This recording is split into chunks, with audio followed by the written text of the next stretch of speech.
because just like that, bada boom, bada bing, we are live for Triple T number 107. 107, January 16th, 2024. My name is TJ Zel.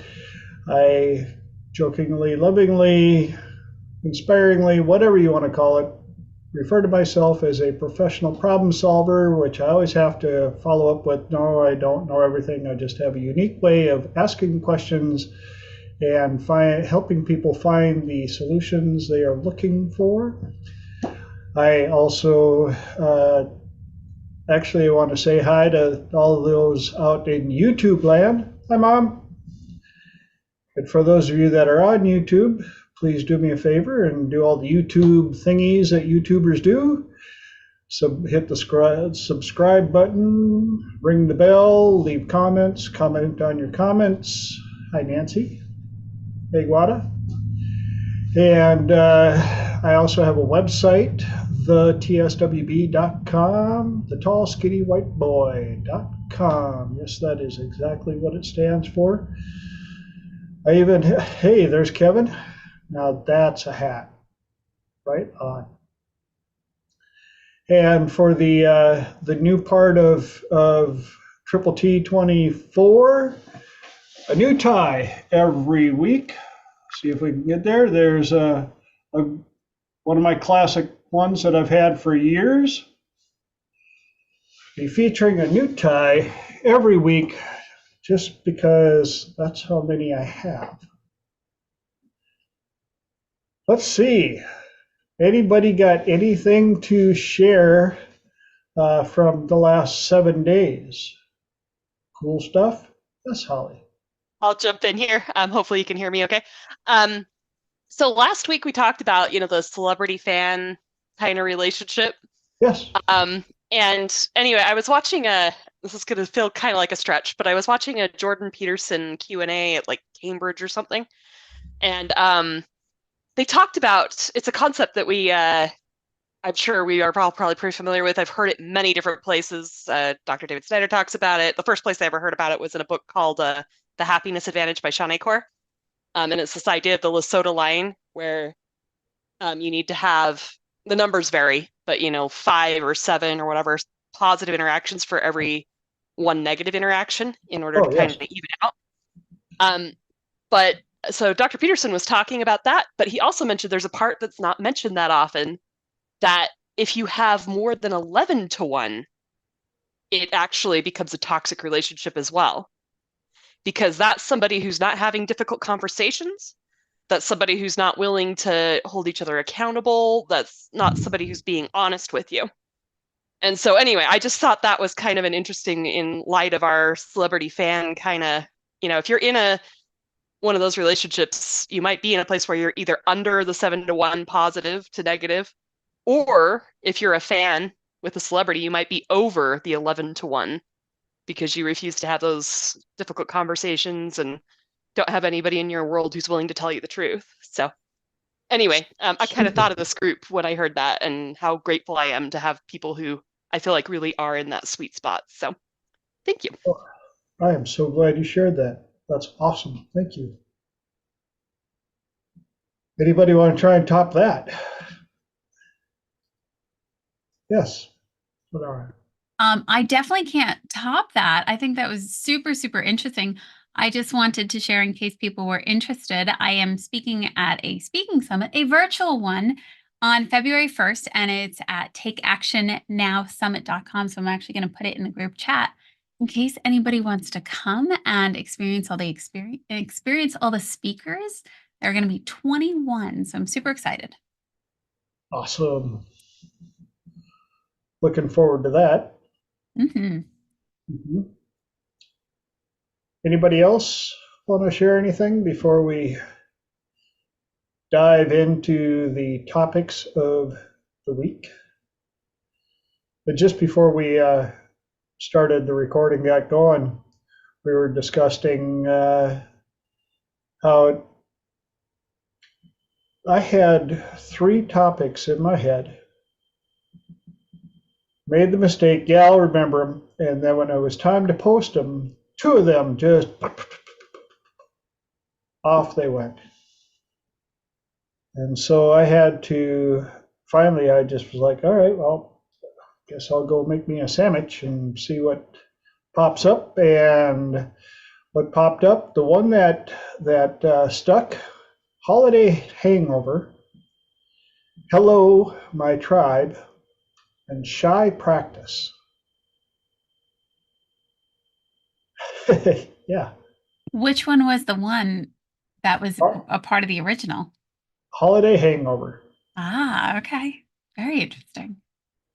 Anybody want to take a guess at what it means? I could have said, put in the comment section all wrong answers.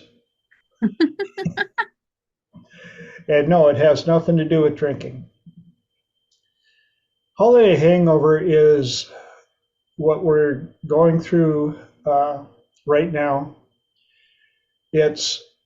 We've had how many, the holiday season. Oh, yay. We went straight from, what do we got? Halloween, Thanksgiving, Christmas, New Year's Eve. I'm sick of people and I don't want to go out and I'm sick of shopping and I'm my SRUs are smoke toasted.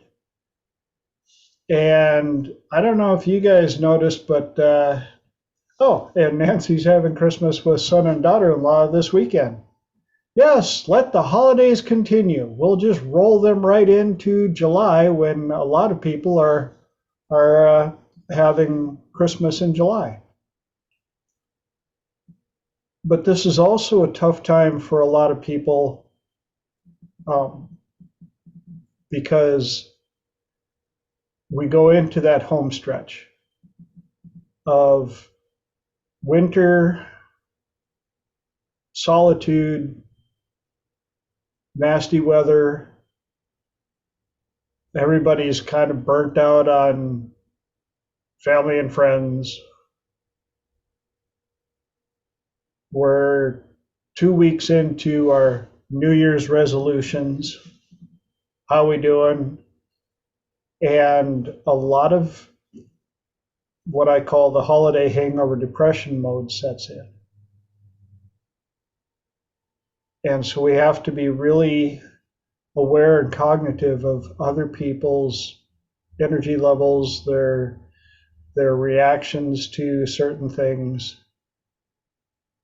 and also aware of our own. I can tell you, client load has been kind of interesting the last 7 days. And that's why I came up with this, because a lot of anger, burnout, and for those of you that don't know when I refer to SRUs, anybody here not know SRUs? I'm sure I had a couple of clients who didn't, and it's self-regulating units. What that is the energy that you have that you can utilize to control emotions. It's not the energy that you have to go out and do work so much as when blood sugar is low, you haven't had enough sleep, a lot of external irritation, and your SRUs will get depleted to a point where trying to control your emotions, even on the smallest level, becomes a challenge. That's why when they do interrogation on people, a couple of the things that they do: deprive them of sleep, deprive them of food. Eventually your blood sugar gets low enough, you're exhausted, and your SRUs, your strength, your ability to hold off on things is depleted. Well, with the changes in our diet, sleep mode, interactions with people, the energies while out shopping during the happiest time of the year, we get to this point. And that's why I call it Holiday Hangover. And we have to figure out what works for us to bounce back from that, to protect ourselves from the attacks that are obviously going to happen. And that's also why I have my clients now doing their January 1st, 2025 forward thinking description, and then reverse engineering 2024 from January 1st, 2025.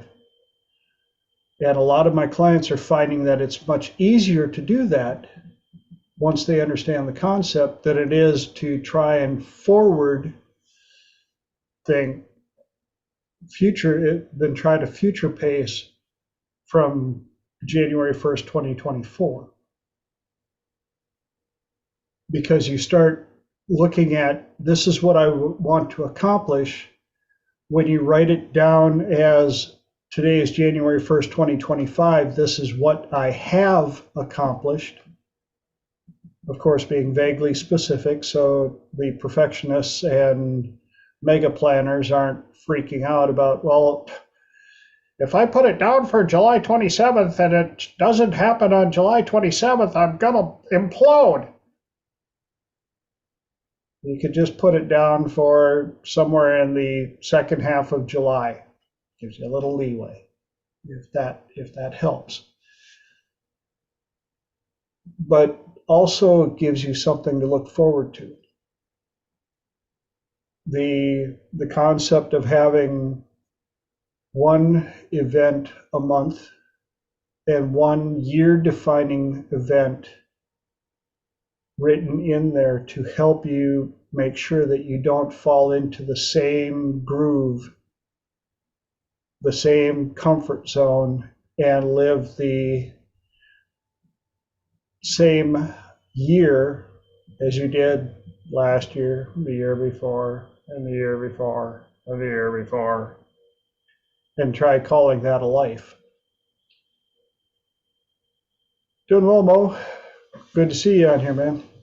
Missed you.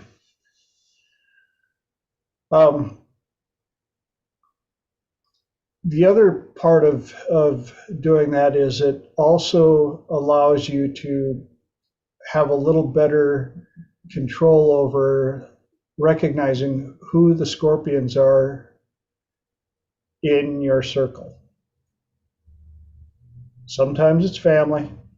Yeehaw! Sometimes it's coworkers.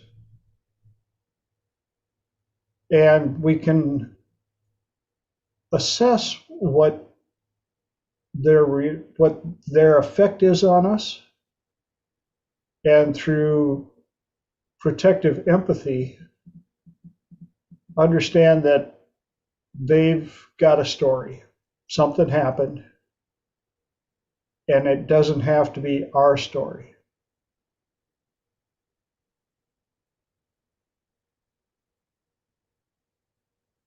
Anybody got any inputs, ahas, epiphanies on that so far? Anybody here feeling the effects of Holiday Hangover? Definitely. And I don't even think it's holidays. It's just necessarily, even when in groups of people, that I experience that, where it's like, okay, you go in having this idea of yes, I want to set a good intention, and then also this other part of you that's like, man, I hope it's not like that other time that happened, and then coming down from it after you leave. So yeah, I can't even say that it goes to the holidays. Exactly. So, yeah. Another item that I've seen contributing to the Holiday Hangover: undecorating the house. I did okay with that. Huh? I did okay with that this year, but I think I was really ready. Yeah, and which is unusual. For some people, that's one of those events where now it's time to take it down, the holidays are over. Then you got the people like, I don't care, I'm leaving the Christmas lights up until next year. I don't care. Yeah, but you're going to have to take the tree down eventually. Holly. So this is kind of tangential to what we're talking about, but not completely. Okay. But so we talked about, SRUs being involved here. Yes. And I've kind of been playing with this idea that we kind of have three sources of energy. And so one is kind of like our SRUs. So it's the food that's our intake, it's our sleep, it's our health, And then another one is I believe that there are times we choose to kind of tap into, I guess I'd call it our life force. There you go. And so basically, it might feel good in the moment. We might get a little extra done, but we've sacrificed some of our health, maybe a year off our life to be able to tap into that energy. That might be, when you lift the car off of the baby with your adrenaline rush, the reason maybe that you don't have access to that all the time, and I could be wrong on this, is because you're tapping into that life force, kind of, so to speak. But then the third one is, when you're doing something that lights you up, doing something that, we might say is on your golden path, or, is your shen, or whatever term you use for it. And I just kind of had a thought that, at least for me, sometimes when I get to January, especially back in the days when I wasn't, working Christmas or whatever, through Christmas, a lot of people have their shen lit up, and I get to do the beautiful tree, and I get to get the best gift for my friend, and I get to have, whatever else may be going on, there's some kind of like shen pushing you through. And then, January 1st, we're tapping into our shen because we're thinking about the why of all of our goals. And then it's almost like we get halfway through January, because they say the average person stops their New Year's resolutions on January 14th. So if you're still doing it, you beat the average, just saying that. But we get more into the daily grind. And because we're so focused on the daily grind, and we've just been with family, so we don't reach out to family. We don't, and some people I know are introverts versus extroverts, that could play into it and all that too. But that a lot of people, and also, like the sun's, how much sunshine there is and what the weather is like, also plays into it. A lot of us lose connection with our shen this time too. So the SRUs definitely are playing a part, but I think losing that disconnect from what lights us up, what made us excited about our goals in the first place, also plays a factor in kind of that holiday hangover. 100%. You're spot on, and I appreciate you sharing that with me. And I found it interesting when Dr. David was talking about, can you reproduce, or can you rebuild chi energy? And different schools of thought are, some say you can, some say no. When you burnt it out, that's it. Check out time, peace out, push up daisies.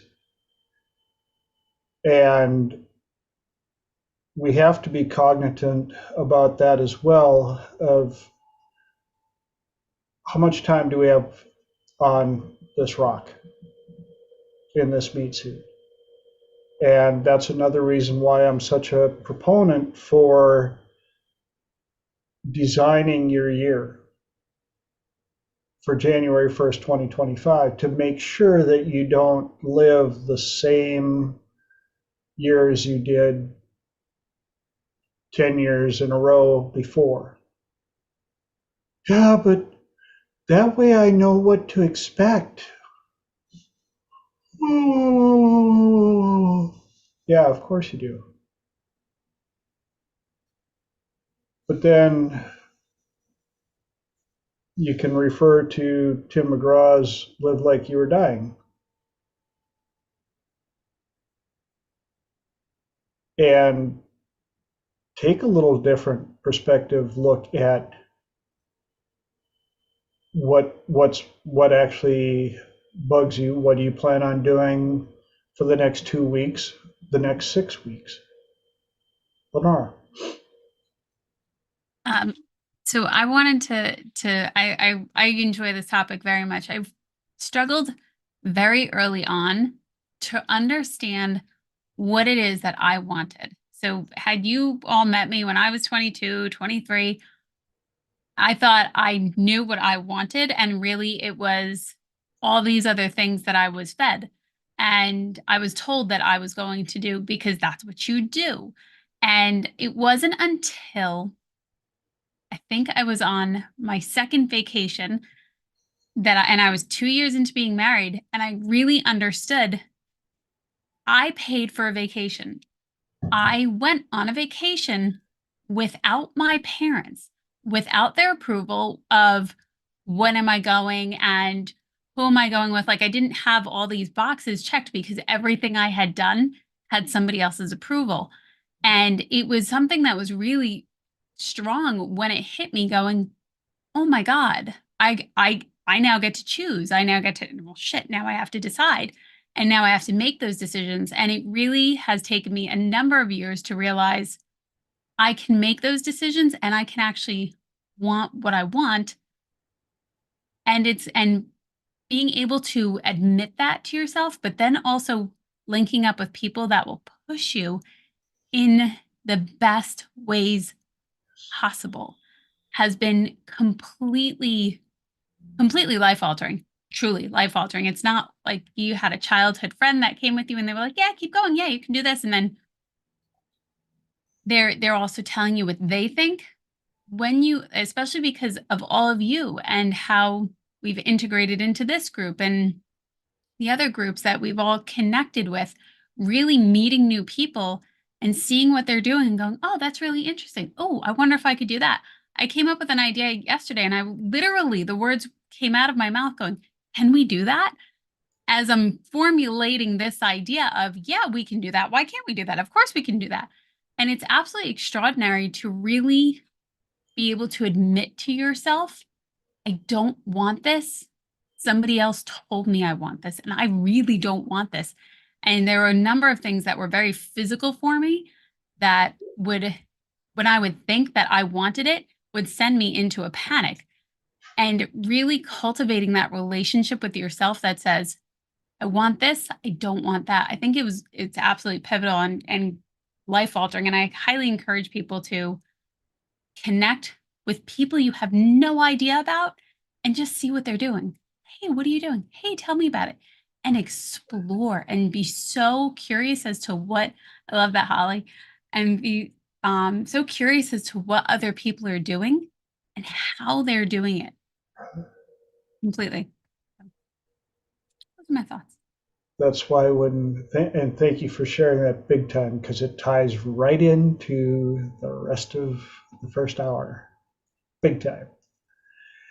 That's why it cracks me up when I talk to people and I'm like, what would you do if you could do anything? And how many people can't even think. Like, well, what do you mean? I'm like, no, if whatever you chose to do is enough to pay your bills, but it didn't matter what you decided to do, what would you do? They're like, but I've never done. I could I couldn't do that. Somebody's doing it. Somebody is doing it. And I'm so glad that you brought up basically your tribe, because the next topic, Hello, My Tribe, is exactly about getting out and meeting people. And the more you meet, the better chance you have of running into those people that have something in common with you. And that's why for my students and clients, their journal of my tribe is so important. Figuring out, what do you want out of a tribe? What would help you live the best life possible? And how do you meet them? Starts with that crazy kind of concept of surrounding the word hello, hi, How you doing? How did we all meet here? How did we all end up here? For some, it was a business introduction. Some, it was way back in the day at a roller skating rink. But somewhere along the line, Matthew Hussey says, what is the through traffic in your living room? I'll let you explain that one, Holly. Sorry, I didn't mean to interrupt. Basically, he was talking about if you want a new tribe or date somebody new or whatever, you have to meet new people. Yes. And if you're just sitting in your living room, how many new people are you meeting? What is the through traffic in your living room? Oh, yes. I want to win the lottery. How many tickets did you buy this month? Well, none. But I still want to win it. I'd have to buy a ticket. I think that's kind of how it works.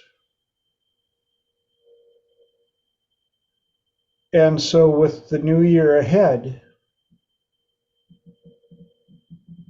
how are you going to add to your tribe? And it's funny because sometimes when I bring that up, people are like, well, I don't want to start all over. That's not what I said. It's meeting new people. Not everybody you meet is going to become part of your tribe. And some people you meet are going to be the perfect addition to your tribe.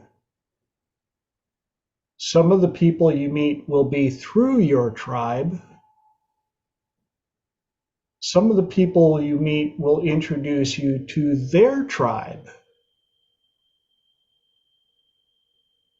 But notice how I started every one of those sentences. Some of the people you meet, and as Holly perfectly pointed out,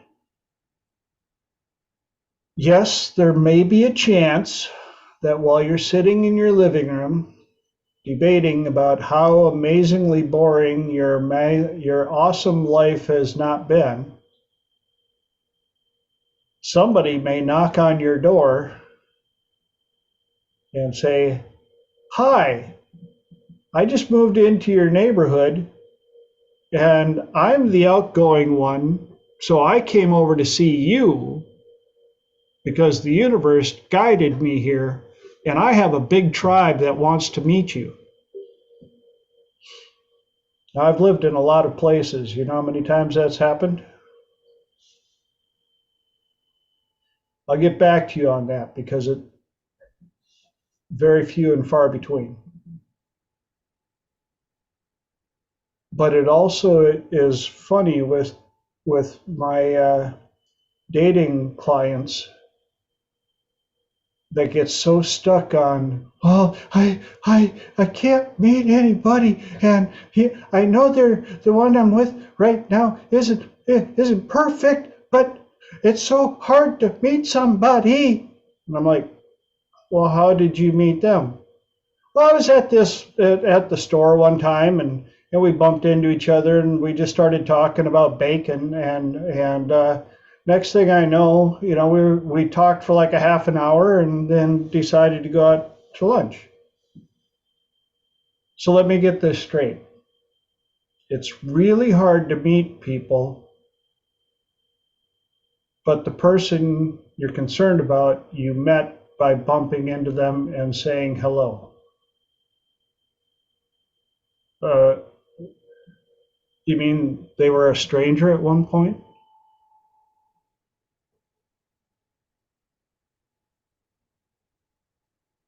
Hello, my tribe. Hello, my queen. Hello, my king. Hello, my new employer.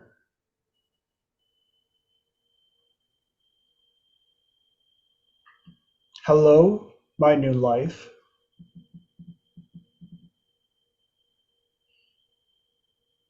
And so when you're writing out your January 1st, 2025 story,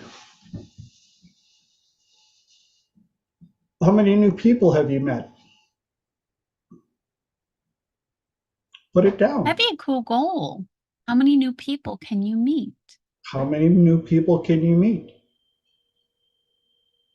But it's so hard to meet people. I mean, like, it just, because they're all strangers. Until they're not. We were all strangers. Yes. Majority of us. I'm still strange, and you guys are still here. And I love you all. In fact, sometimes I'm a stranger than some of you. But if that's the kind of stranger that you can deal with, you still have to go out and somehow be in places where strangers are. Now, Holly and I met because of Dr. David.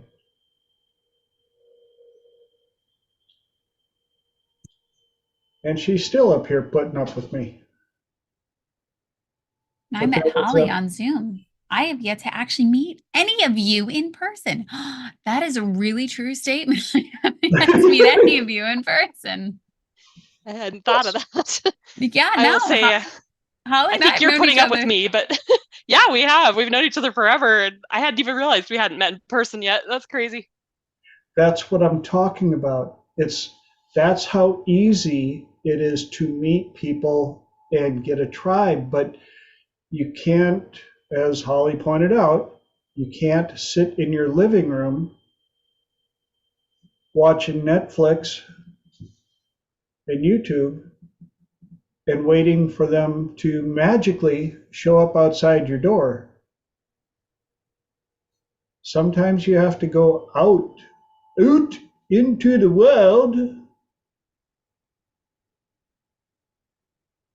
and maybe even be willing to try something new and different.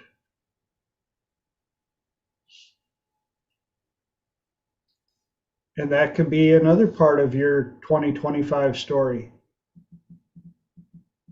I tried 3 new things this year. Oh, that's vaguely specific.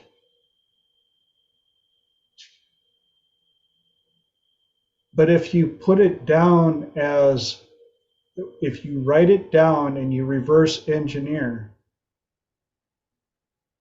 you can decide that you want to do something really cool. Like for those of you up in the Northland den, yeah, there's some of that Northland events that you could, try. And just make it a goal that you do something before the snow goes away,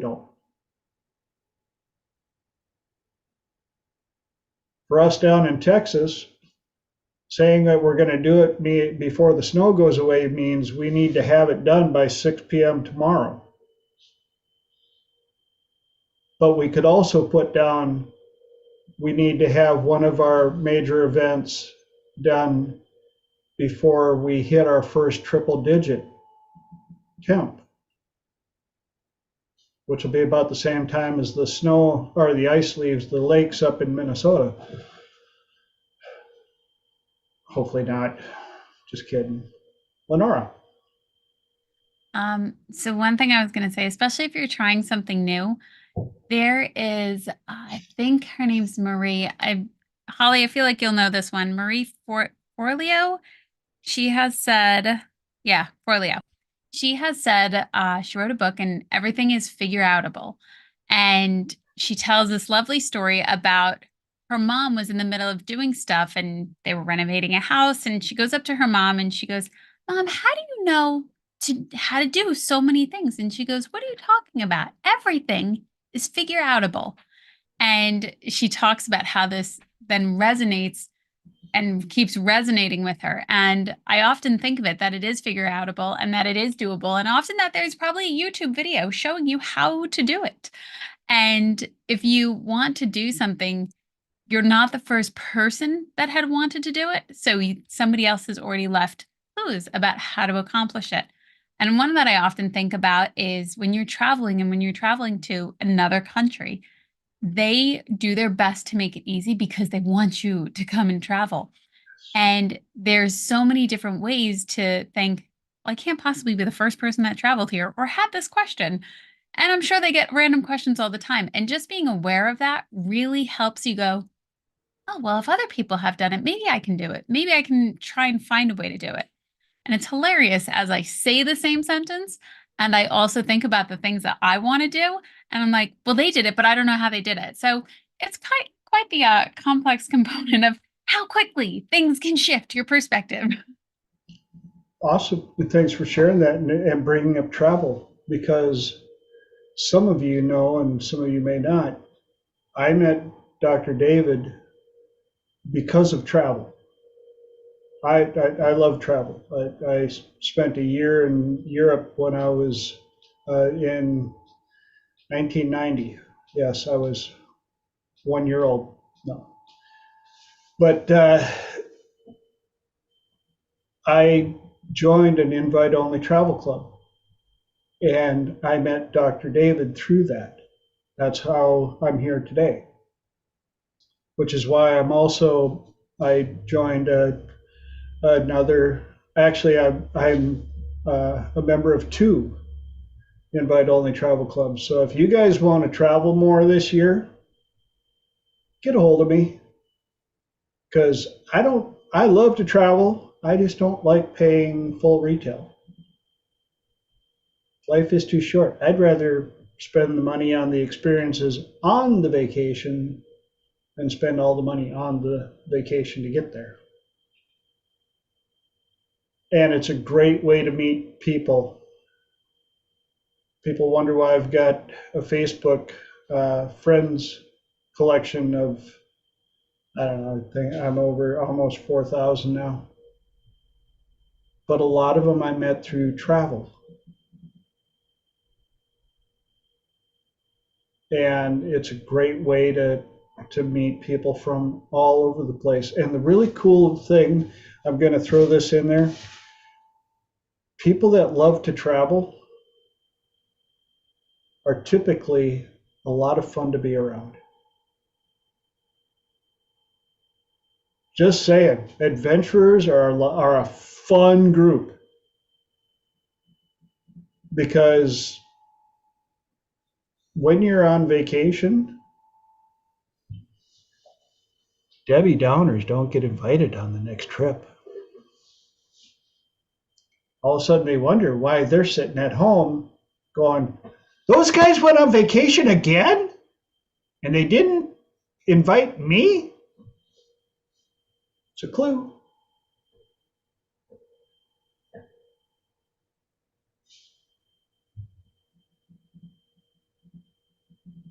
And I've got the pictures to prove it. We have fun. Fun, fun, fun, fun, fun, fun, fun, fun, fun. Because life's too short. Some of you have seen some of the pictures. Whee!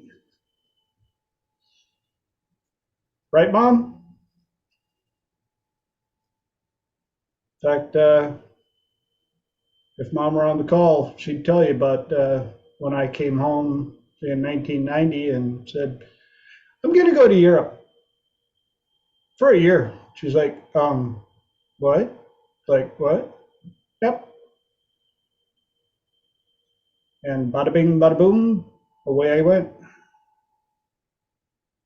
I do agree. Traveling is extraordinary. Once you start to realize, oh wow, I can go that far. Oh, I can go that far.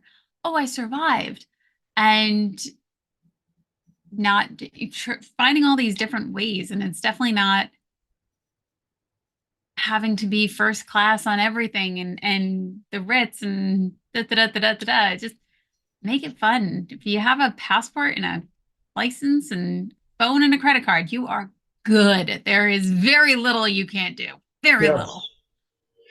January 1st, 2025, I've had my passport.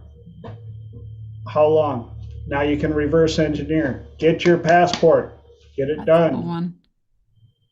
If you don't have a passport, well, I don't know if I'm going to go on vacation. It lasts 10 years. It I has a think they're shelf changing life. now too. Huh? They're changing now. There was something that was changing that you need different type of documentation. So, but yeah, So get it before they go and mess it all up. it's worth the 6 week effort. Yes, which reminds me, I need to check to see how many years I've got left on mine, because I am the last major, no, not the last one. The last time I had to update my passport, I had mistakenly let it expire. You pay extra. And got invited to go to China for a 2-week tour. No, 10-day. And I had to rush my passport, even though I already had one. And I got it just in time. And Mom, Makes you your sweat. passport's still good. Let's use it.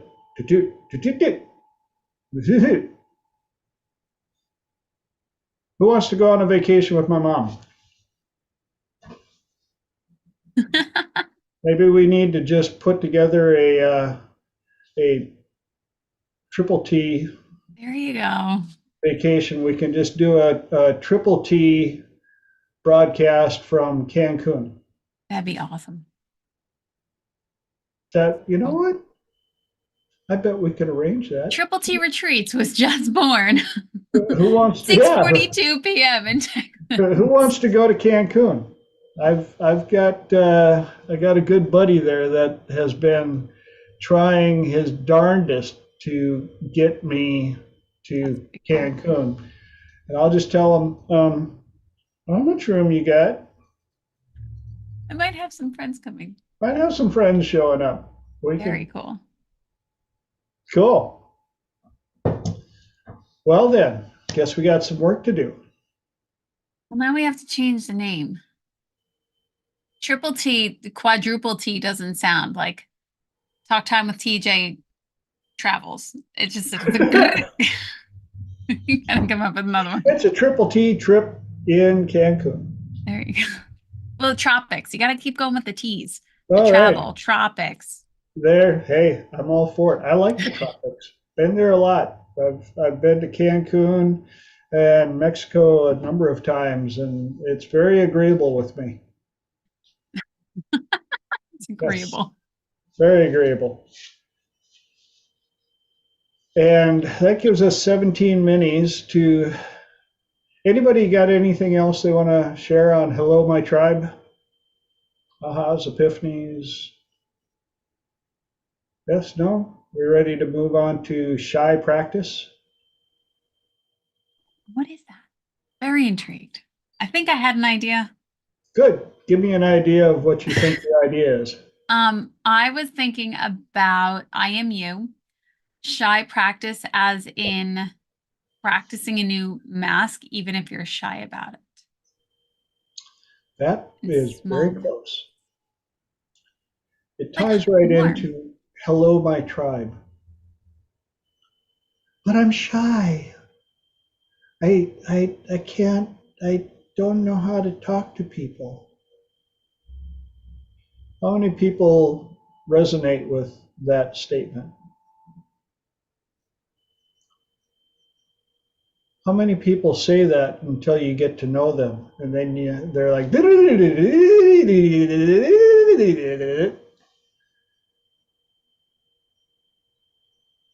and I've worked with a number of clients now wanting to get over shyness.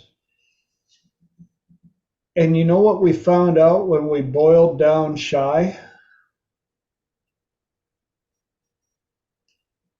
Fear.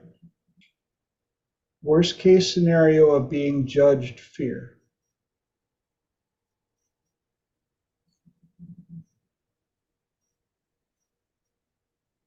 And when they were able to reframe it into Strangers are just the friends I haven't said hello to yet.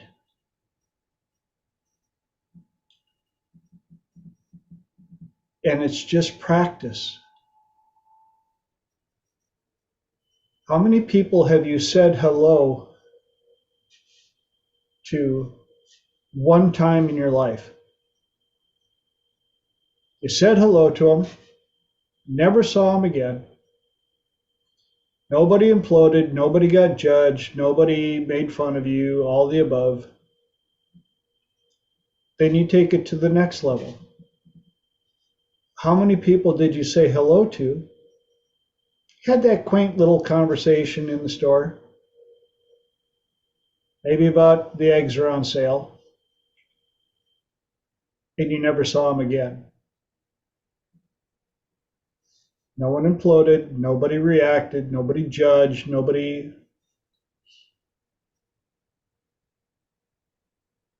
And you work that way up to how many people have you said hello to,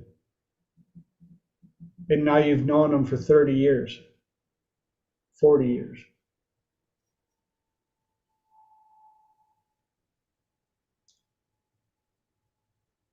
And then looking back, how many people did you say hello to that fulfilled that worst case scenario? I said hello, and they're like, "Oh my God, you're such a I can't believe you said hi to me. Oh, you ruined my whole day. You suck, you suck, you suck."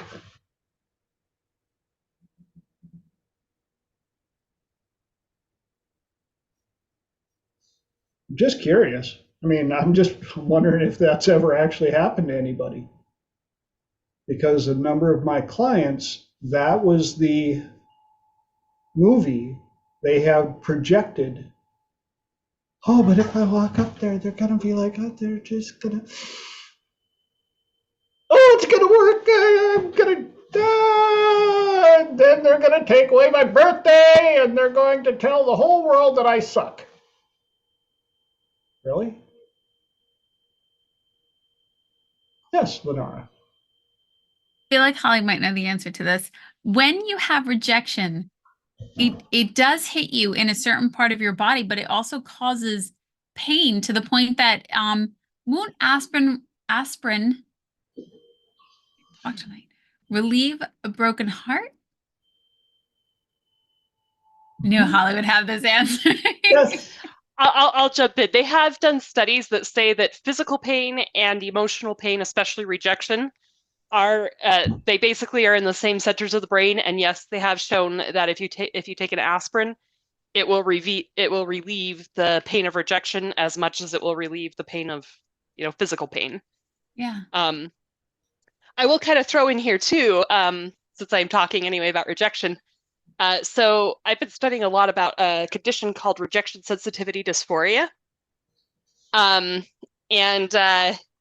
One of the things that is interesting about it is they say that it's because it's not all in your head. And I promise I'm coming to a positive place with this. But they say the average person... Do not worry. They say the average person with rejection sensitivity dysphoria has on average, I believe it's 20,000 times more that they've been rejected by the time they hit 18 than the average person. And I will say, some of the things we're talking about I have had several experiences in my life. Granted, most of them were when I was younger, where merely by talking to somebody made it clear to me that how dare I talk to them? I did ruin their day. I'm the not popular kid and it embarrassed them. And, I could put it in those terms back then, but I now know that's what a lot of it was they didn't want to be seen talking to me because they might get tainted by association, so to speak. But I will say too, I'm still working on what to do when I get rejected by somebody who could actually, I actually rely on them. But as long as I am not in their power, so they're not, I'm not living in their house and they could kick me out. I'm not being employed by them so they could fire me and, whatever the case may be. One of the things I have learned, because I definitely experienced rejection sensitivity dysphoria, is it is still worth, so the way I put it is, if you could find one person, and all it takes is one, it could be more. You will find more, by the way, if you put yourself out there enough times. Yep.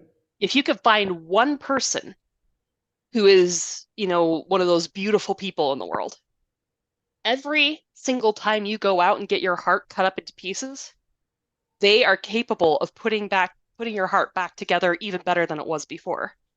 And so if you refuse to ever open yourself up and never are willing to be vulnerable, there are parts of you that have probably been hurt back when, you were 7 years old, 9 years old, getting all of that rejection, that you just locked it down.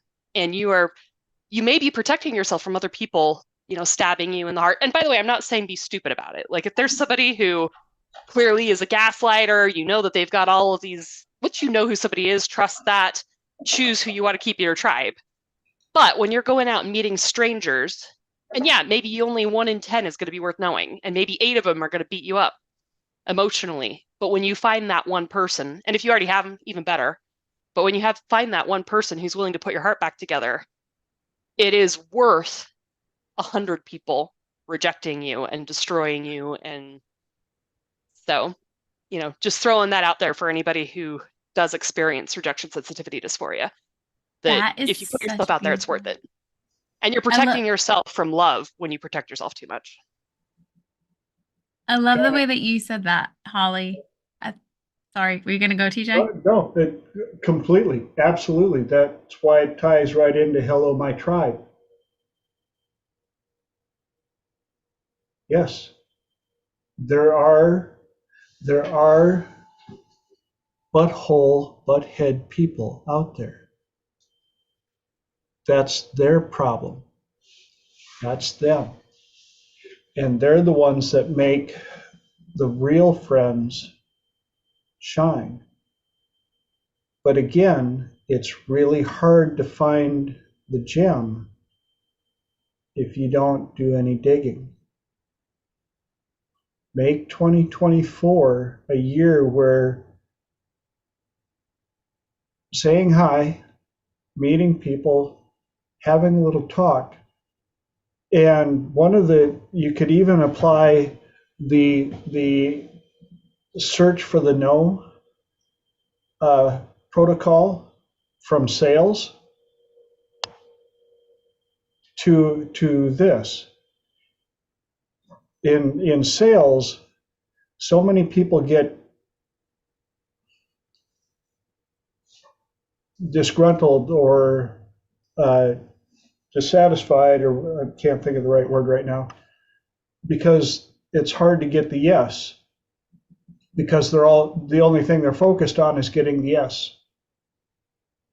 But when they flip it around and start looking for the no's, each no that they get excited over, because they know that the more no's they collect, the closer they are to the yes. And here, getting out and call it research, if that helps. Call it whatever it takes to take away the sting. If you're going to go out for research to see how many people you can talk to in the next 2 weeks, to see how long it takes to find 3 nice people, at the end, you're rewarded with 3 nice people. That's a pretty cool reward. And what if your stats are off a little bit and you meet 3 cool people right away, right after each other? Is that when you quit? Well, you could. You could be like, hey, cleaned up right away. Got 3 really cool ones. Bang, bang, bang. Or you could go, wow, got 3 right away. Does that mean there should be 27 jerks? We'll find out. Because after the first 2, 3, 4, 5 jerks, you're like, okay, we're on a roll. But you still have the 3 cool people.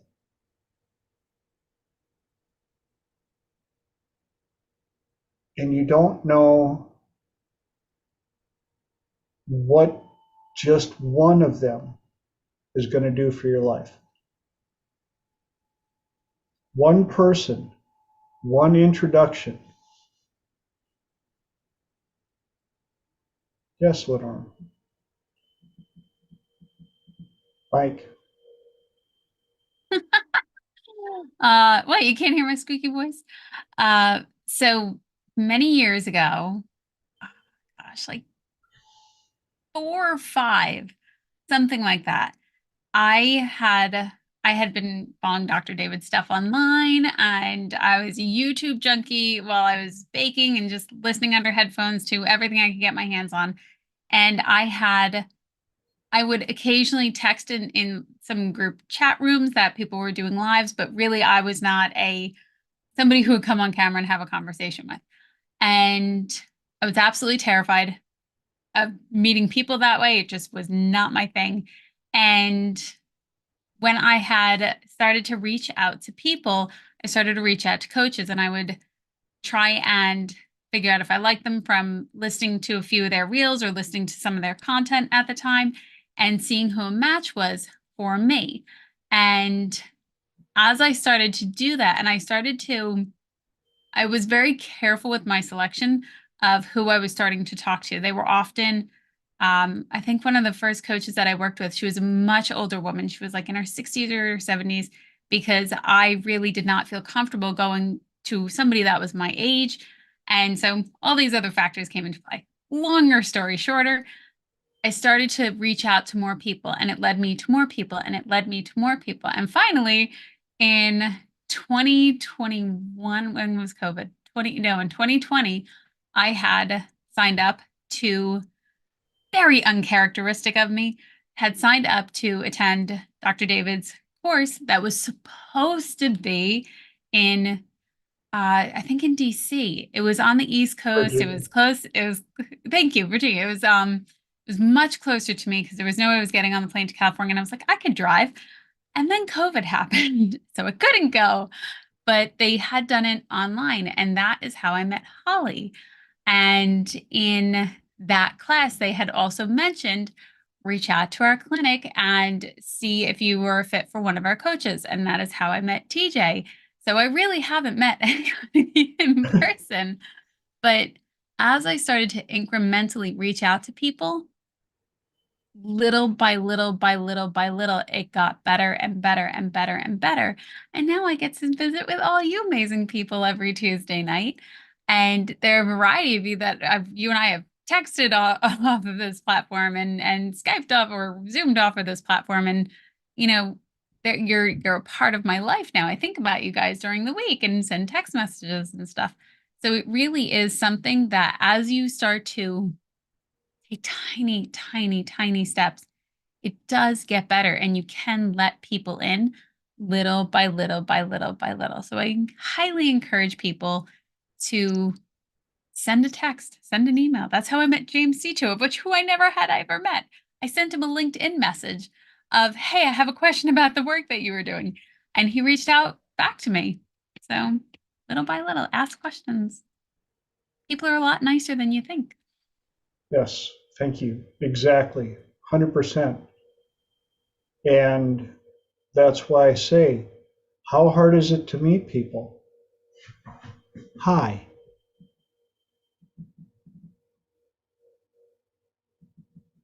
Holly.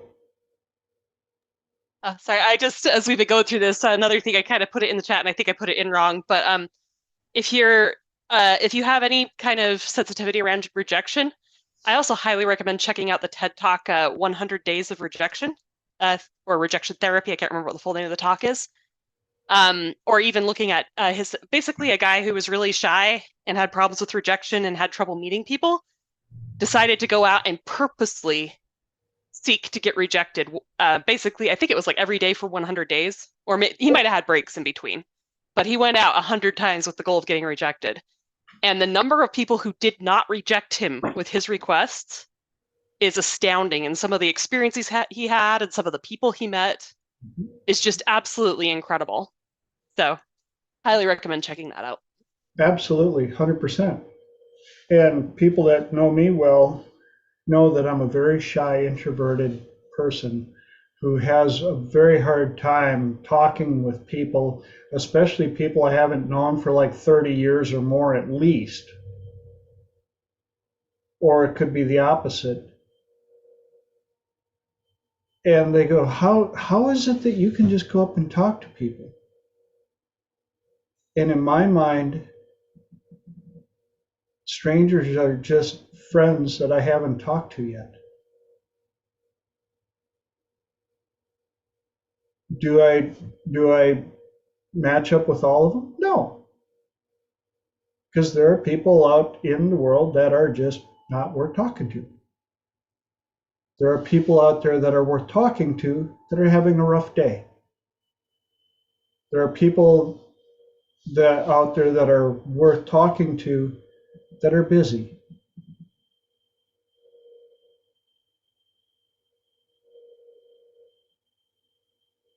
But they're worth talking to.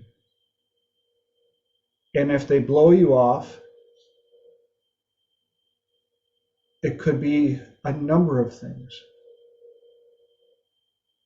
It could be a bad day. Could be super busy.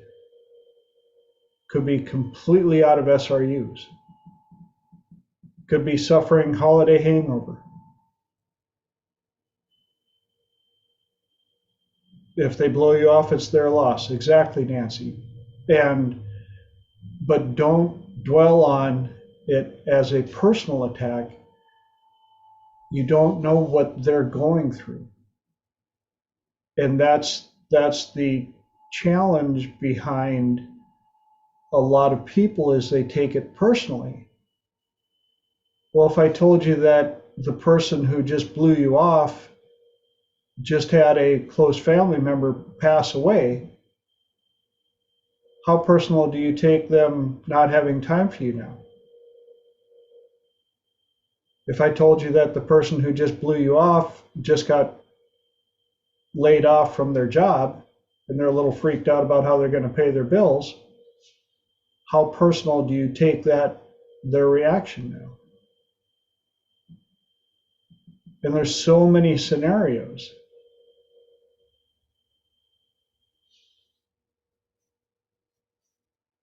But I know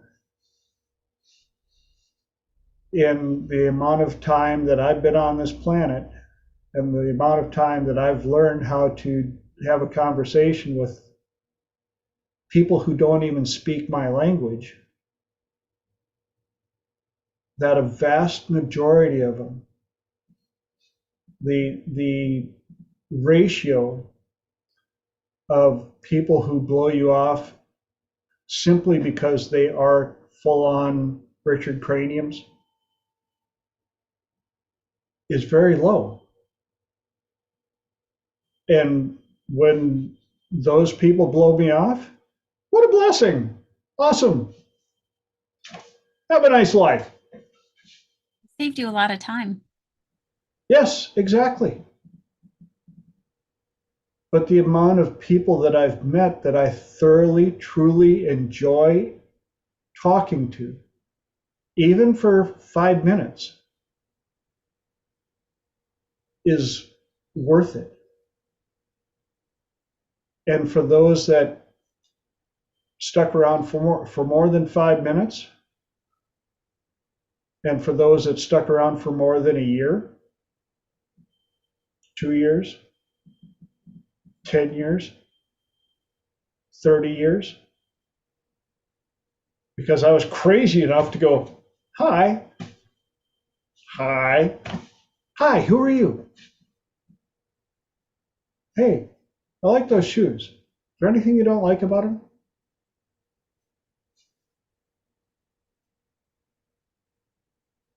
And life can change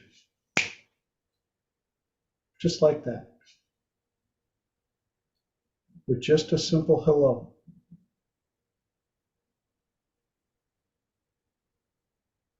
Hey, TJ. Yeah, Eddie. Got somebody I want you to meet. Okay. This is Dr. David Snyder, who wasn't even doctor then. He was just David. This is David. Hi, David. I'm TJ. And here we are.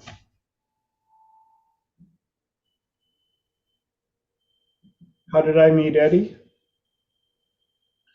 Because I was in an invite-only travel club.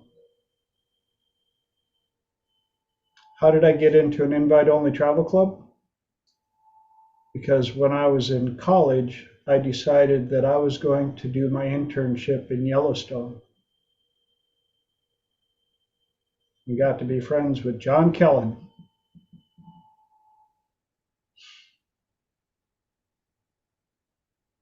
Who got me into a travel club, who introduced me to Eddie, who introduced me to David, who introduced me to a majority of you guys. Started with hello. Be the name of a great book. It started with hello. Mm-hmm. I think it's actually a movie and a book. Somebody beat us to the punch. Yeah. So that brings us past my first hour. Yes, Lenore. I like the quote, and I hope this resonates with other people. You have yet to meet all the people that would love you in your life. And I think that's such a lovely thing. Yes, exactly. 100%. And how does it? No, I was going to say, and how does it start?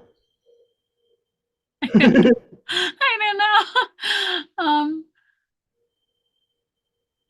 For as many, it's so funny because of the times that TJ and I have worked together one-on-one, and some of the things that he'll say in trance really stick in my head, more trance than this one. And one of them, I would often say, like, but what if they're lying? And he would say, people aren't that nice. And given the fact that somebody can say people aren't that nice, but also at the same time tell you how many people they've met that have been perfectly nice and have completely outweighed the people that aren't nice, it's very, very interesting. So I'm sure the percentage is like 99% are super, super nice, and that 1% that you run into or something like that. But I do find that to be very true.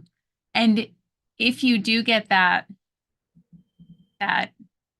rejection, and I've had it a couple of times, and it's not like get out of my face, Lenore, or something like that. It's whatever it was. It just didn't feel aligned. It didn't feel matched, and whatever it was. And I thought, rather than younger me would have thought they didn't like me. What did I do wrong? And now Lenore of 2024 goes, boy, that saved me a whole lot of time, I bet.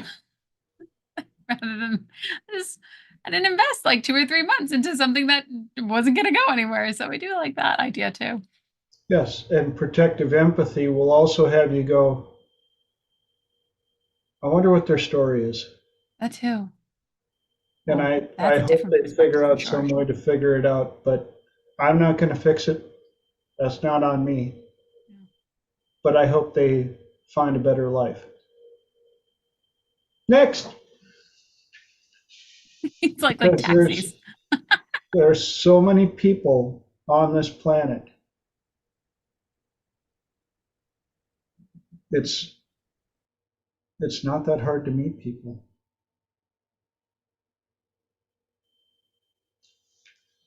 And that brings us to our number 2. Who's got the questions? Holly. I feel bad jumping in first, but I might not be able to do it later. So I do have something that's been coming up over and over again for me. So it's the idea between how do you know when you're waiting for your king versus when you're waiting for your unicorn? And what I mean by that, if it's not self-explanatory, is, we talk a lot about, are you settling for your 10 when you could be turning more cards over and going for your jack, your queen, your king?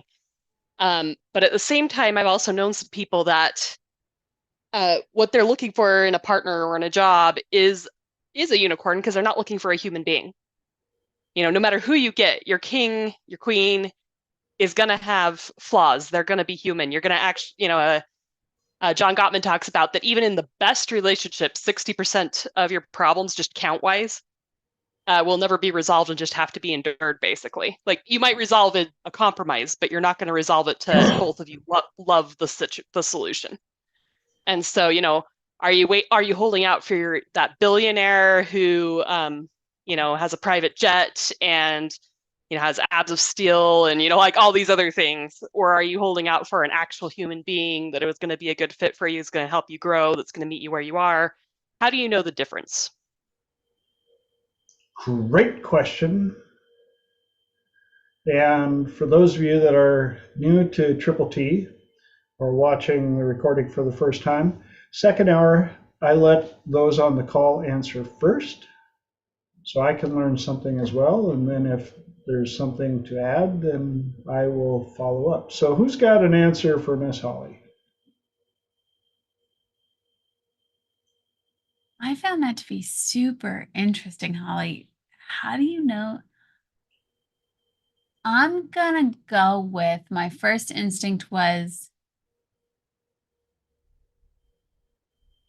keep going and keep exploring. And the more you get to know somebody, the more you will be able to decipher if they're your king or if they're your unicorn, or if they need to be somebody that was just a very nice person to know, and that they can be in your tribe, but they might not be in your bedroom. Great answer. I like that answer. I'm going to have a follow-up to that answer. What if you're in a situation where you have your king and you think he's only a 10 because you've got a unicorn in mind or whatever, or, and this could be a job as well, or person. How do you avoid giving up your king because you're looking for something that you think is going to be your unicorn, getting into that situation, realizing it's not for real, and now you've given up your king, so to speak? I've got answers to this, but I want to hear other people. Go. I need the extra perspectives. That's why I want you guys to answer first. I thought you were going to say you're percolating. Anybody else popping in? Come on. From my perspective right now, especially when you shifted it to a job. For me, the job that I now have, I do a variety of things, and one of which is I work as a speech pathologist online, and I see kids that are being homeschooled. 3 years ago, I thought this was great. Even 2 years ago, it was great. And where I am today, it's nice. And I'm ready to transition to something else. And what I thought, or what I had wanted, it doesn't seem to be lining up with the universe. And the universe seems to be saying, okay, go this way and not that way. Go this way, not that way. So I've had to keep shifting. And in that, it has been a process of understanding and letting go of what I thought I had wanted, to kind of surrender and say, okay, something else is here. I'm just going to have to keep going with that. Does that make any sense? That does make sense. That explains a lot. Yeah. Okay, good. Now, I got to jump in with my answer for this one. Nancy popped something in the chat too. If we were allowed to trade and change partners as much as we're allowed to change jobs without judgment or alimony or all the above, the job would have much more weight to it. When it comes to dealing with your king, that's why I have my clients and my students do their journal of their perfect person, including the list of deal breakers. The deal breakers are just as important as all the good things. As long as you understand, you're still going to be trying to date a human being. There's the rub. As long as they don't have issues with deal breakers, and you can get 70, 80, 90% of your want list without the deal breakers. Actually, I just heard a talk on this where they said that even 60% of your want list without any deal breakers for most people is a home run. The problem is when we find an 80%er with one or two deal breakers and we try to justify sticking with them even though they have the deal breakers. Those are typically the unions that don't survive, because a deal breaker is basically a direct violation of our values and criteria.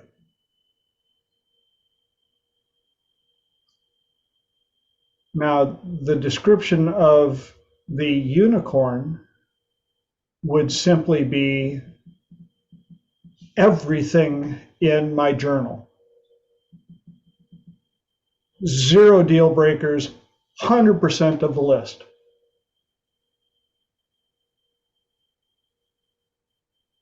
Can they exist? Yeah, absolutely. You know how I can say that with such confidence? Because I've met some people who've been married for quite a while. And the things that bug them because they're married to a human being only bug them. They're not deal breakers. When I say you're king or you're queen, it's not, oh my God, flawless. Oh! You want to have a little bit of flaw so that you can go look at yourself in the mirror and go, yeah, I'm human. Well, got a couple flaws. And that's okay.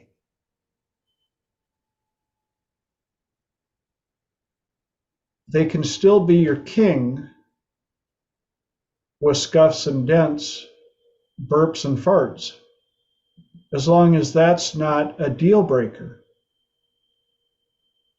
That's why the journal is so important. What is important to you? What does that mean? What are the deal breakers? So that you're not wasting your time when a deal breaker shows up. Now, I've got clients going through triple P. You've seen me put on this show before. He's perfect! Oh! 4 weeks later, you're not so perfect. 2 or 3 deal breakers. Well, time to go. But I really like him. He's got so many good things. What about the deal breakers? Oh yeah, well, there's that. So if the unicorn is, they're a human being, they check all the boxes, they don't have any deal breakers, that's still doable. A true unicorn would be every single item on the good list and 0 flaws.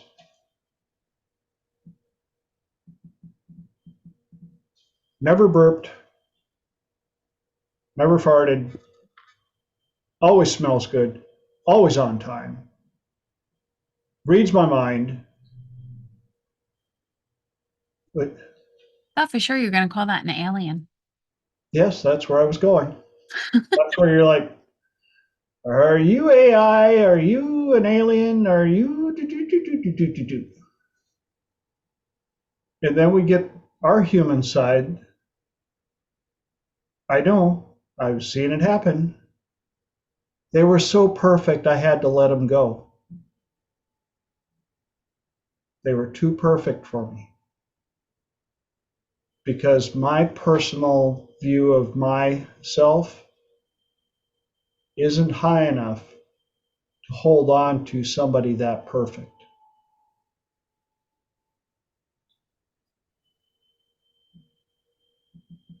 Would that be a unicorn or would that be, I don't know what that would be, which is again why the journal is so important. Holly. I'm just having so many downloads. I can't believe I'm like actually responding to my own question. But I just have to say, first of all, great responses. The idea of trusting the universe. I think I was getting to a place of kind of magical thinking of imagining that I was going to get everything on my list. But that idea of no deal breakers and a lot of my list, that makes a lot of sense. I will say too, a couple other things that, first of all, I'm realizing part of the reason I'm having trouble on the job front, but I think it also translates into the relationship front as well, is when I was younger, my dad had what I knew I could see was his dream job, and he gave it up to chase his mirage and was miserable because of it. And like I knew before he ever did it that it was going to happen. And I think that impacted me a lot. But I don't know that he was, checking in with his gut. I think he was so that illusion of the mirage was so tempting, he chased it and didn't do that step. But the other thing that I was thinking too is I think that a lot of times, because I think what you were saying too about I got the person and maybe I am good enough, but I just am not willing to embrace it because I don't think I'm good enough is very, one thing versus I need to become the person who's capable of having that person and being worthy of them. I think those are kind of two steps, but you might be and give yourself credit for it when you are. And then the other thought that kind of popped into my head too is, and I'm sure this probably happens on both sides, but particularly a lot of women that I know, I think part of the reason I have this in my head of the unicorn so much is and it might just be kind of, especially people from years ago, but like they get this kind of like they want a man, they want a masculine man, but they want him to have a bunch of feminine traits. And I mean, I'm not saying that a masculine man can't embrace his feminine side. Like that's not what I'm talking about. But it's, I want him to be one of my girlfriends. I want him to be the person that I gossip with, that I confide. The things that you should have your girlfriends for. They want to have their guy, their guy, be their spouse, their provider, the father of their kids, but also be like perform the role of their 5 best girlfriends too, on top of it all. And so I just kind of thinking too, like there might be a little bit of like a gender sensitivity kind of like that could make it a unicorn as well. So.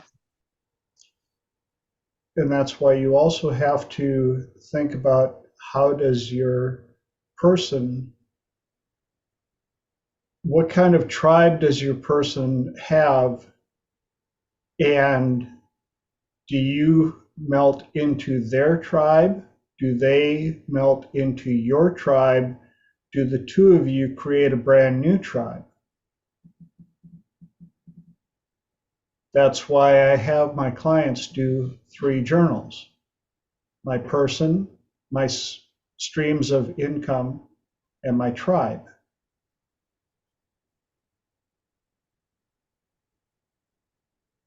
Because I've seen a lot of relationships end because one or the other didn't fit into the other tribe, and that was an issue.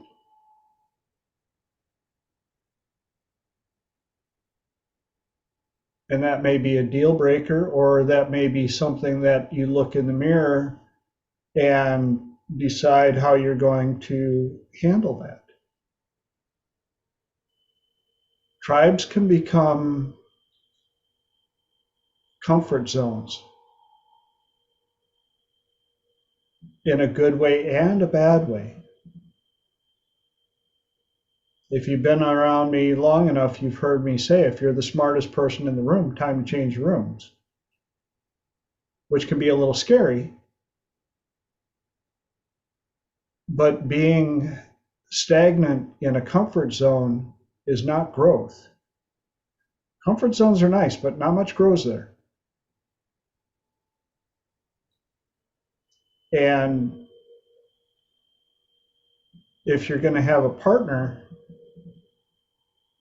wouldn't it be nice to have one that grows and pushes with you, who also is willing to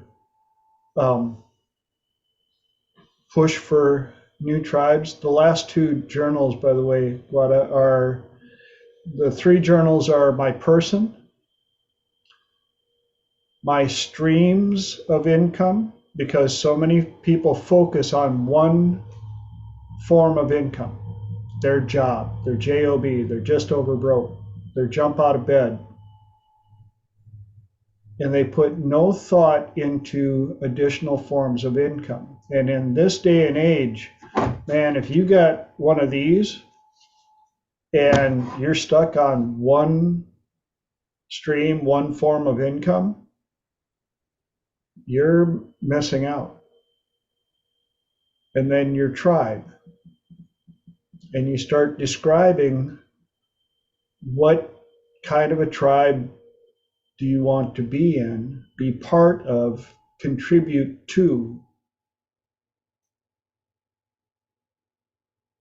and let that continue to evolve upward. And you can have multiple tribes. We all do.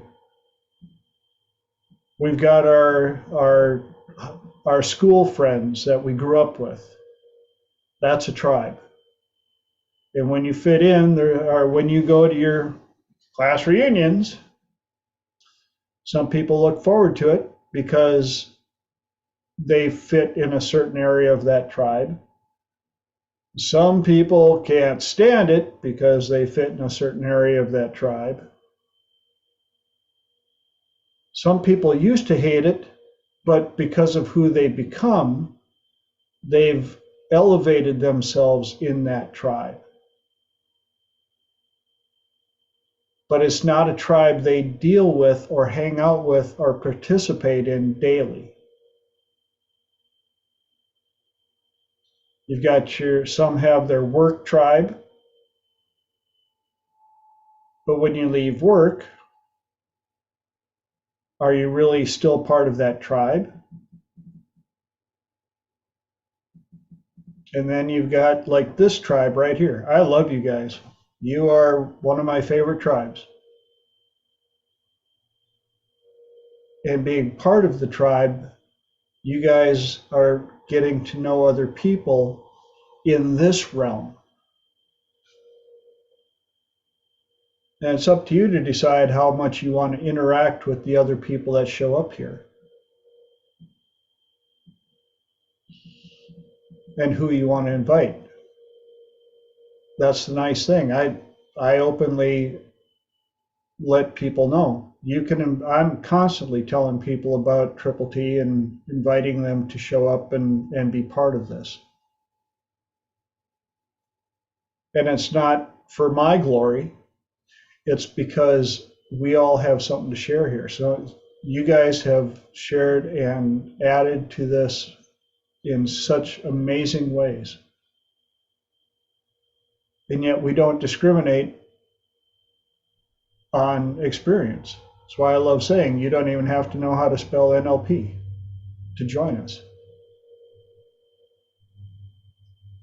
Be willing, be open-minded and willing to learn. And when you're ready, if you got questions, we need the questions. That's what makes the second hour thrive the way it does. Did that help? And I know, Mark, I'm so glad you were able to join us again this week. We're in the second hour, and did that answer the other part of the question, Holly?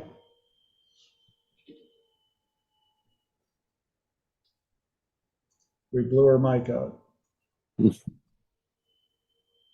There, yes. So if that means we've got room for more questions. Who's got another question for the group? Question, topic? And it doesn't have to be in line with the topics of the first hour. It can be anything. Yes, Mark. All I can say is better late than never. I was I got sucked into my couch. I just woke up, but the question I had was like you guys input on intention versus attention. Whereas attention is something that I think is a conscious process. That you're causing tension within the mind in a particular way to focus your awareness. Whereas, again, my understanding that intention is kind of maybe a two-handed process, but you're sending out your intention to the world, and you're creating reality that doesn't exist yet, like a trance, what manifestation and all that, but I'd like to get some input as to, where you draw the line, like I said, again, between intention, because you're causing tension whenever you've got, when you pay attention, you're focusing the mind, the cognitive mind, and when you are stating an intention, I think you're literally creating reality that doesn't exist yet. And I just wanted everybody's input on that. Awesome. Great question. So who's got some answers for intention versus attention? Anybody?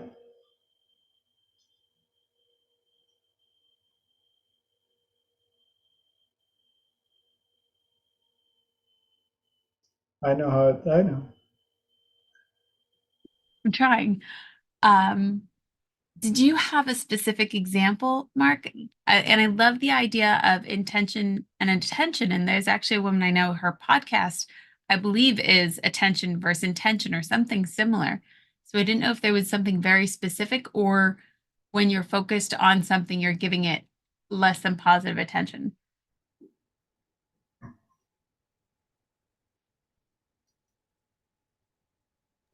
No, I didn't have a specific, subject or idea. I was just playing with the word, and I realized that attention is it's like it's two words.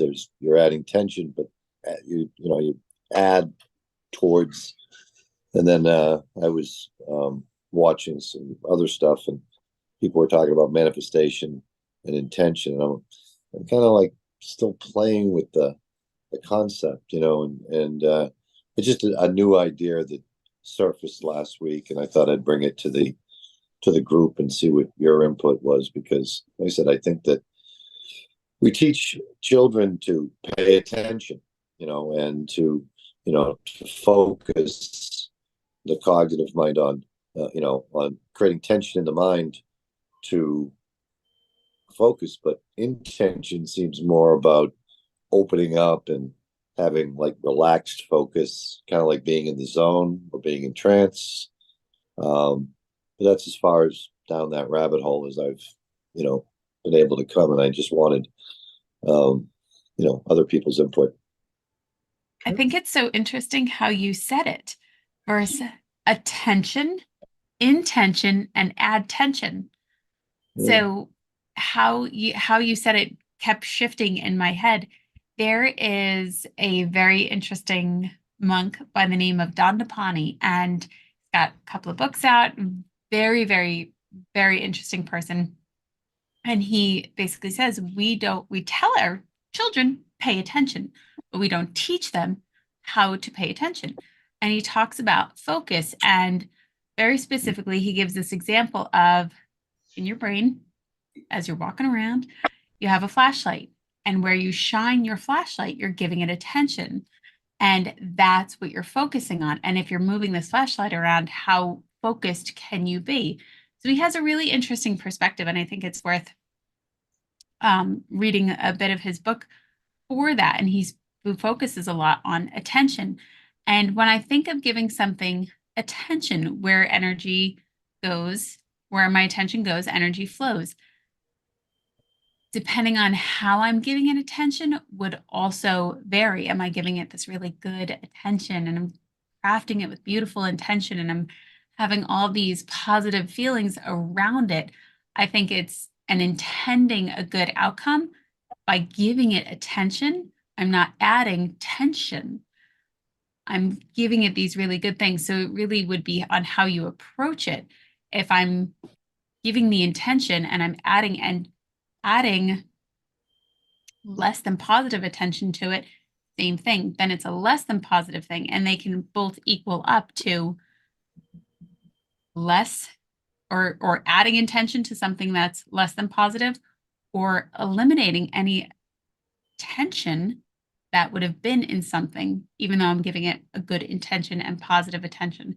Ooh, those are some tongue twisters, Mark. My heavens. Well, you just mentioned reading, and I think when you read, you focus the muscle of attention, like that flashlight going across one line, getting the sense of that sentence, decoding the words. But when you switch over to intention, you're seeing the whole tapestry of the story. So what you said sparked that. Here's my take on it. Oh. Go ahead, Mo, please.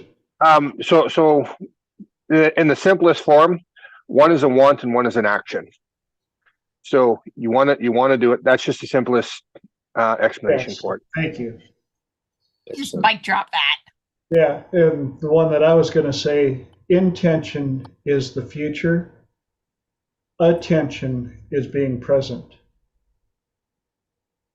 Intention is future pace. Attention is energy spent right now. Hey, Savo. Hey, brother. Hey, guys. But Mo, that answer was amazing. Savo, real quick. Mark brought up the question, what's the difference between intention and attention? I like to talk about the difference between intention and the impact. That's a big one in my life, because usually people have intention to do something and the impact in the world might be different. And I always try to align my intention and my impact. And that's really big for me when it comes to intention. And attention is quite a bit different for me. So, yeah. That's what I love about second hour. Like a box of chocolates. You never know what you're going to get. Did that answer good enough for you, Mark? Yeah, like I said, I'm just trying to,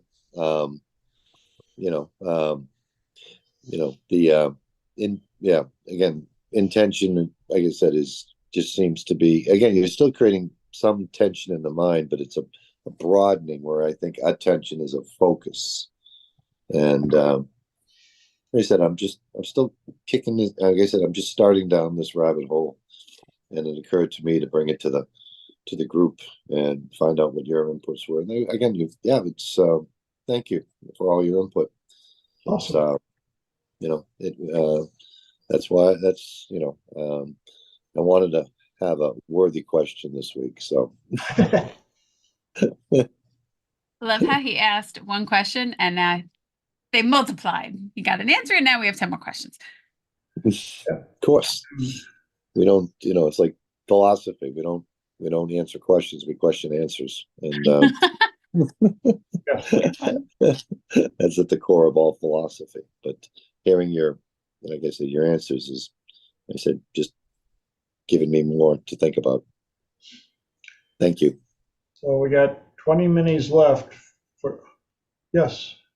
I just want to say, for me, intention is like an expectation I have, whether it happens or not. You know, it may not happen. I don't have a way to compare it with attention, but just intention for me is an expectation. I think the answer was attention is tracking whether or not it happened or not. Okay. Would that fit? I have the intention to do something. Now I have to pay attention to the process, the steps to try and get towards it, and evaluate whether or not they were successful or not.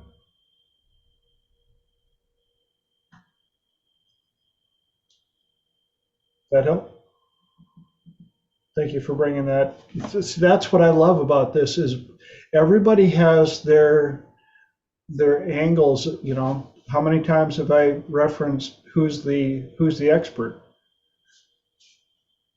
The person who's got a different view and is a half step in front of the others. Do we have any other questions? We got 19 minutes left. Who's got a question? Lenora. I have a question for the group. When you're sharing with people what you do, how you help, or even for those of us who do work with clients, when you're speaking to sell and you're sharing how you can help them, how did you shift your mindset? The reason I ask is because when I was growing up, I would think anytime I talked about myself, I was being the center of attention, I was being selfish, and I should not be talking like that. So now to try and literally share with people how I help people and the things that I do, it feels a little disconnected for me. So I would like your thoughts and opinions on how you share this and how you shifted your mindset on this. Great question. So, who wants to go first?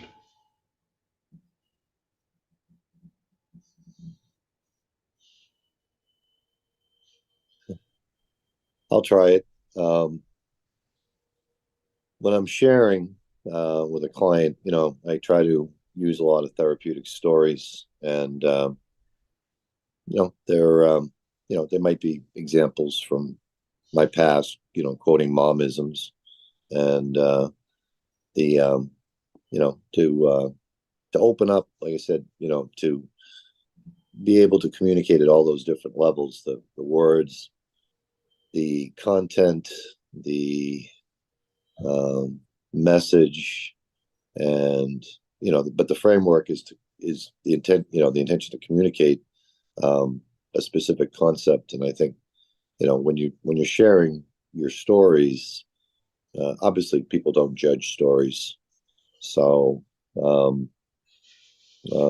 you know, when you're trying to open up, and like I said, I tell a lot of stories, and you know, with the intent of, you know, getting a concept across, because there's no resistance to a story.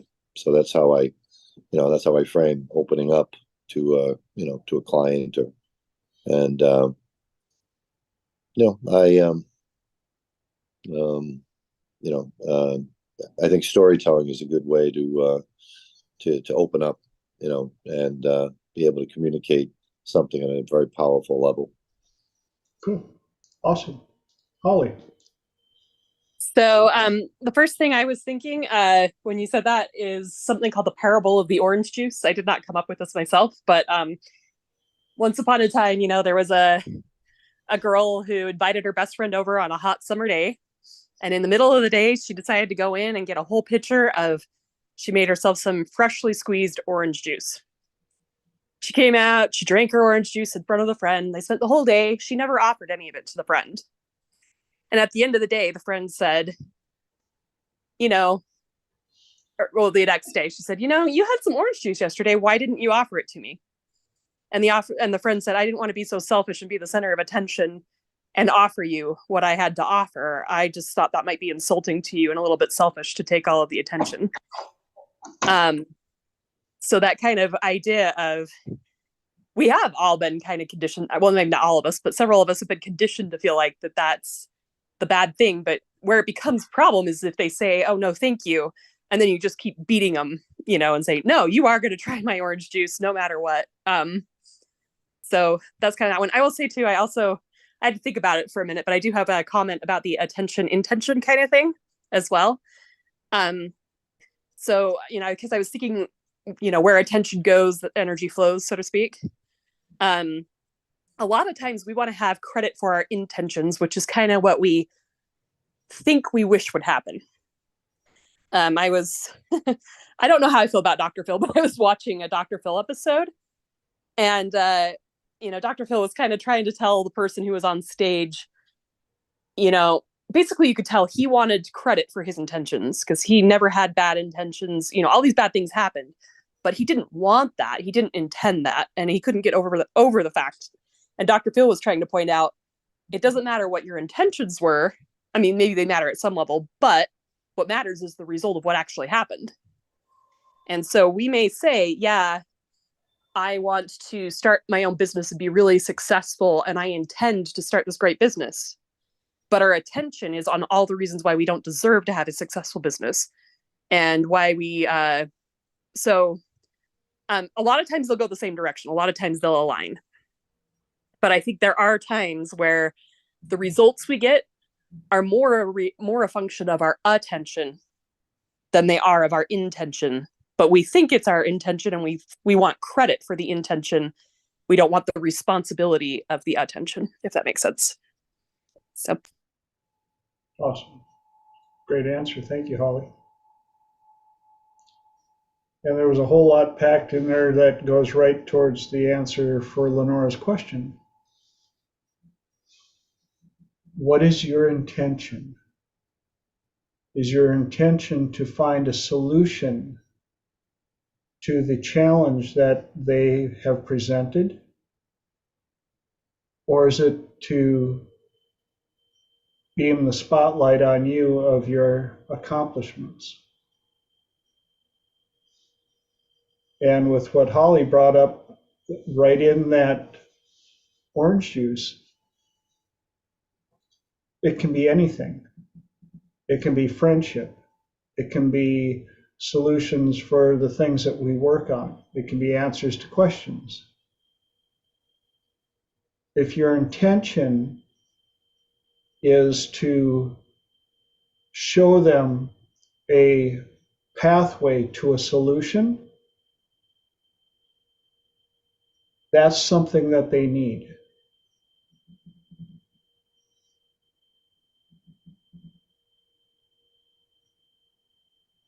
And the cool part is, when that situation arises, you can't say the wrong thing to the right person, but you also have to accept the fact that you can't say, you can't, the whole saying, you can't say the wrong thing to the right person, you can't say the right thing to the wrong person. You can only present the solutions that you have available to them, and pay attention to their answers, their reactions. That's why I confidently say that I provide solutions. It's not that I have all the answers. I have the intention to help people. And if I don't have the answer, I will help them figure out how to find the answer.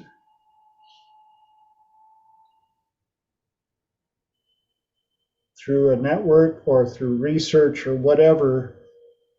And if I can't find the answer,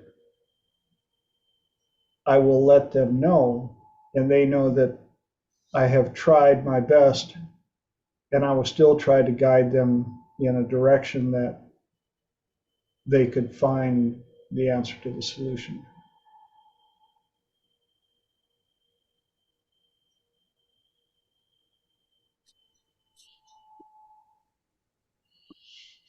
That help? I see lots of hands up. Awesome. Who gets to go first, Mark or Nancy? I just want to say, you know, when I first meet a client, one of the things I do tell them is that, listen, I don't have all the answers. But at my age, I only have about half the questions. So, you know, if I can help them with, you know, to discover the solution to their concerns, you know, right off the bat, I try to tell them, hey, you know, you're coming to me, I don't have all the answers, and I don't even have all the questions yet.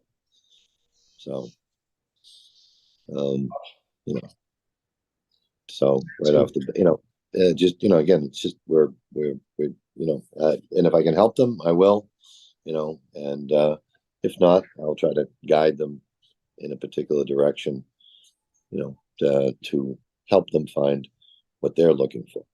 You know, not about me. It's always about the other person. Yep. Nancy.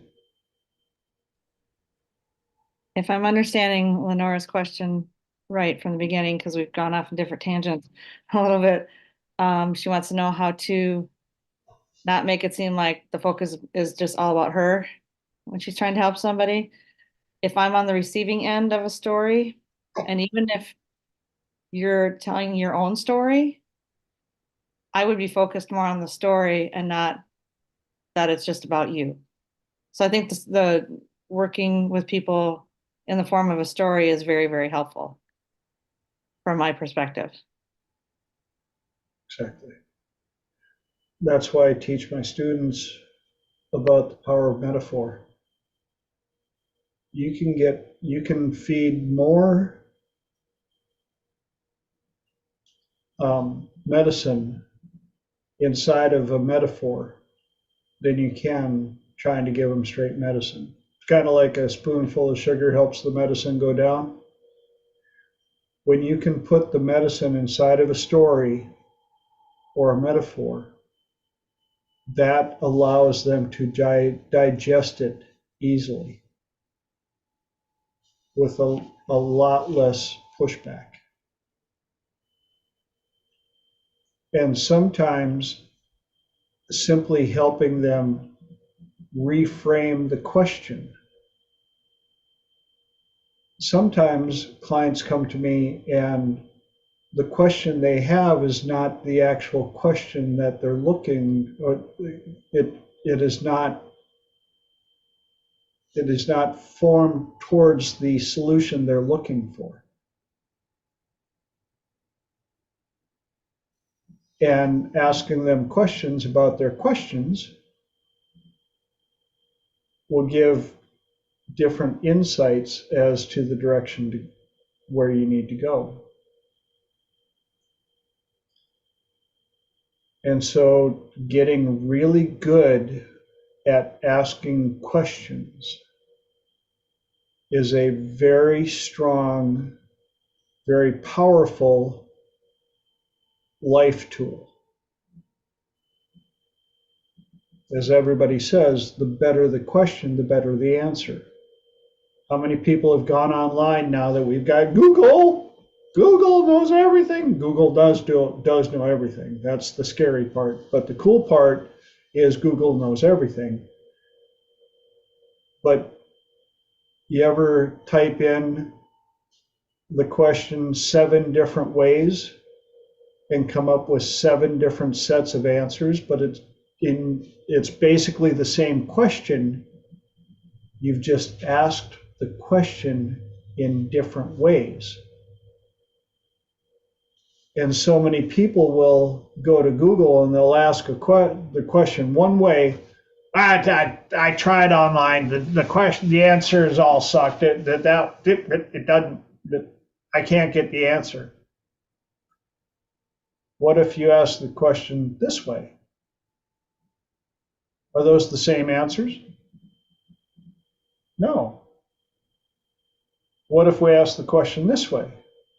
Now we got another set of answers, and you start looking for what is the best answer out of those sets,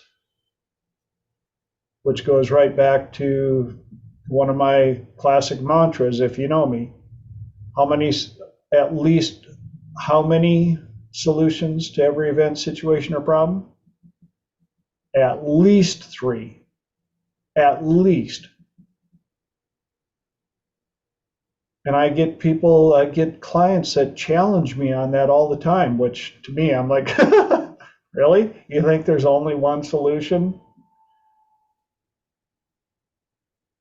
And then I start challenging them and asking the questions differently. And suddenly, more solutions start popping up. Now we have choice. Now we have options. And so when you apply that to dealing with new clients, understand that anything that you say about yourself is allowing them to see some of the solution options that are on the shelf.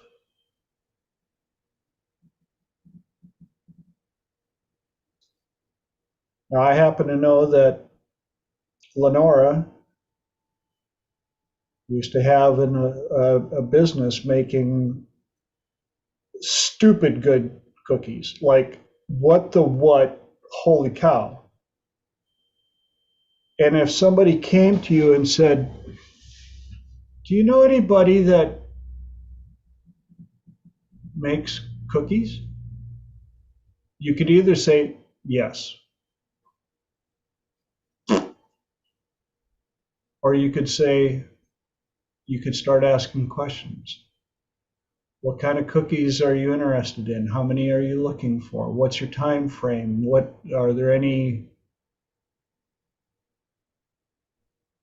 Are you talking about yourself for the glorification? Or are you looking for answers to a solution? People don't come to us out of the blue because they've got nothing better to do.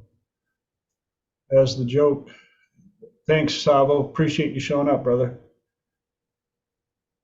But as the joke goes, people come to us because they can't find Witch Doctor in the Yellow Pages. And I'm currently watching a seminar by Scott Sandland, and he points out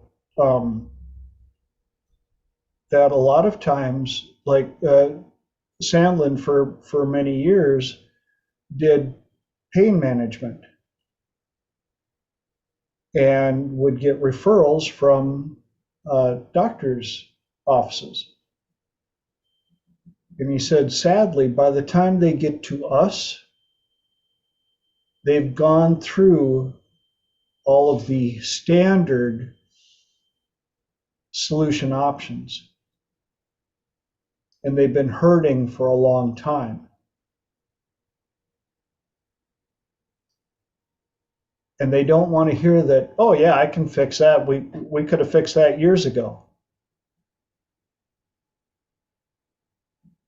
What they want to hear is, yeah, we can help you. And he said, ironically, anything between 10 and 30% change on the first session is immense for these people.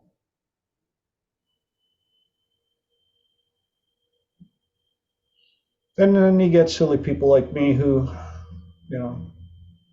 cure people of smoking and the free consultation because I don't know when to stop because I just want to help people.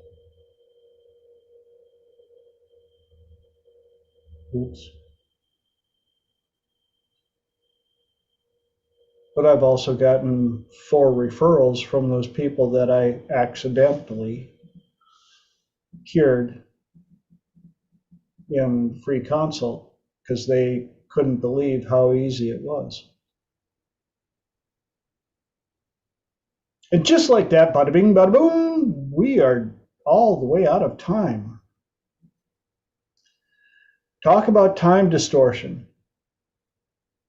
People tell me that time distortion doesn't exist. I'm like, really? Have you ever watched the clock waiting for the pot to boil? Have you ever watched a movie and went, that seemed like 10 minutes and it's 2 hours? Welcome to Time Distortion. Welcome to Triple T. And welcome to me once again having to say thank you, thank you, thank you for sharing your precious commodity of time, because I will always say it's one thing I can't give back to you. If I could generate more of it and give it back to you, I certainly would. But I haven't figured out how to do that. So thank you for sharing it here on this platform. I appreciate every single one of you. For those of you out in YouTube land, love you, Mom. And I look forward to seeing your beautiful smiling faces back here in 7 days. Please go out, enjoy life, live it as full as you can. Make it a point. Meet as many people as you can. Go out, say hi, say hello. You're one person away from a completely different life. And if they're a Richard Cranium, if they're a stinky butthole, whatever, we'll be here next week. You can share the story with us, and we'll be here to tell you how much we love and appreciate you. And it wasn't your problem. But when you come back and talk and tell us about how you met this incredible person, we'll also be there to embrace and celebrate with you. Make 24 a completely different year in the most awesomest way. And I look forward to hearing about it. Until then, love ya. See you later. Bye. Thank you, everyone. Thank you, TJ.